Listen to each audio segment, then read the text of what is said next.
maybe he has, maybe he hasn't, but how has Mr. Germain's management leadership style, how does that influence how you manage today, if at all? I know that I've read a bit about your management style and clarity being one of the things that's most important to you. So I'd love to open that up if you want to talk about that. Yeah, and he's a mentor. There's also a lot of other mentors when I was at AutoNation, and I've just been very fortunate to be around a bunch of amazing people throughout the whole auto industry. But I would say that my relation with Mr. Germain lately is different.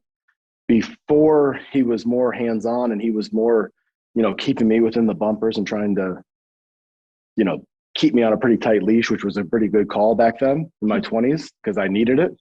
But now it's more of one of empowerment. I use an analogy like Eddie DeBartolo Jr. with the 49ers. He really let Bill Walsh do some crazy stuff. And even when Bill Walsh was going 2-14, he didn't try to micromanage him. He trusted Bill and he trusted the process. And I wouldn't have been able to do, the team wouldn't have been able to do most of what we've done down here without Mr. Germain's trust. And without him having that trust, and I keep him, I communicate with him in writing and so that he's in the loop. That's the one thing that he asked for, is that he goes, just keep me in the loop and tell me what the plan is. Give him clarity. So not only give the team clarity, but I give him clarity since it's his money as to what we're doing, what the plan is 3 months, 6 months, 12 months out. That way he's always in the loop and he's never blindsided and there's no daylight between he and I. Yeah, empowerment is so important because you got to make the right decisions, and you also have to make mistakes and learn from your mistakes. So I totally appreciate that type of management style. And you've actually been killing it. So you could just write to him, we're killing it. Well, it's nice. It's easy to look back in retrospect like that. Yeah.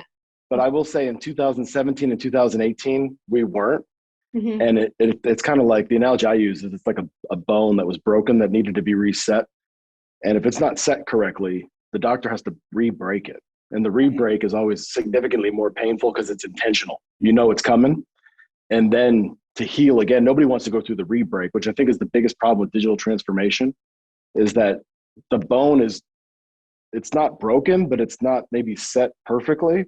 And nobody wants to go through and just re-break it to make the necessary changes in order to have it heal back stronger to be ready for the next 10 years.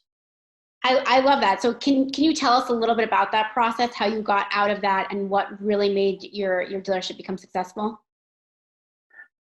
Well, it was all about clarity. It was all about accountability. It was all about people. It was about recruiting the right people. And then and we didn't always make the right choices along the way. And a lot of the choices, including especially the ones that I made, weren't always the right.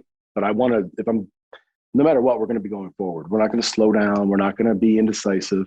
We made some decisions. Some of my decisions were the wrong ones. Some of them were the right ones.